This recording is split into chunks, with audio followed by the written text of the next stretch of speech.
nhà trồng nè nhà trồng pe trồng cái tiếp phong gì xuất tủ nèนู่นน่ะไปหมดเป็ดไหลเราตื่นจริงจะ5 กันเลยดัดตรงเก่านะlà của cha mẹ bên mùng nè cho kế cho nó cho các mùng non giờ hàng mùng nè nè của cha mẹ bên mùng say thì trong là xuất lấy rồi đi tới đằng đung dữ tao gì tao thì on ơi giết tao sang plơ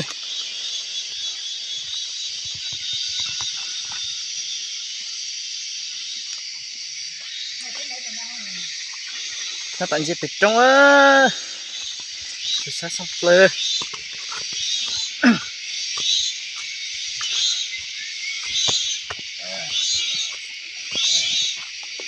giết tao tạt ơi cái gì ơi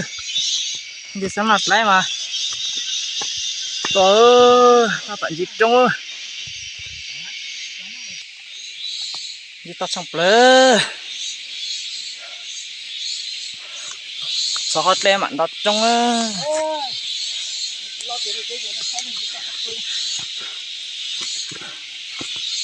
ôi trời bisa tata lên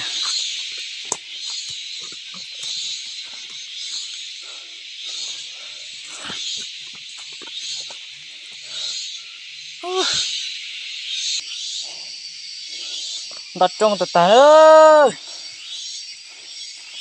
nó nhất tao một bụt lấy tata đây đâu bụt lấy nó mà lúc xong play đâu mình sợ ai vậy nó trong ship cô lên chỉ tao chưa đó luôn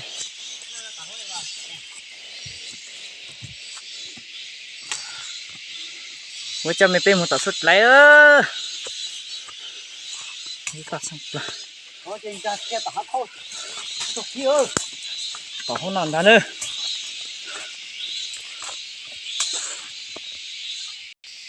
chụp cái chỗ này kia muốn tờ suất lấy nữa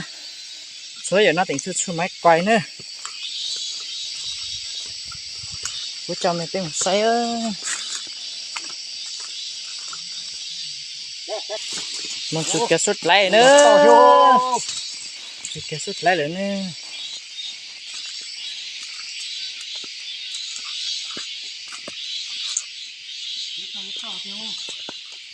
chụp lại nữa của cho mình một say nữa chú xuất lại thật ta lên nữa cái tìa nghe nó mà nhớ vậy cũng nhặt say thật ta lên luôn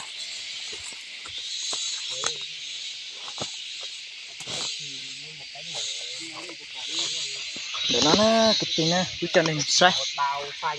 cứ cho mình một say à xuất lại đất vàng này cho áo bớt lăng chúng nó cái tìa ăn đồ ta lên cái tìa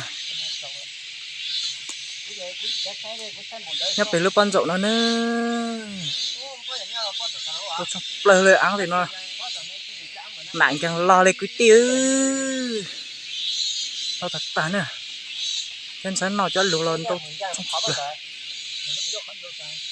nặng càng cượt rồi phải khó nữa nữa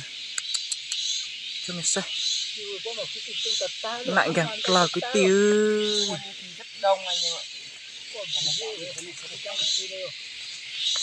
ăn đâu ta nữa cái tiền nè nhá bể hôm nào nặng càng lo lấy cái tiền hút cho mình một tí tiền lúc khó bên này cái tiền wow lấy cái tiền nè ăn tao thật tài nè xưa nào mà lúc xong plờ lên nè tôi thật tài cái tiền lại cho lù cho càng ăn tao thật tài nè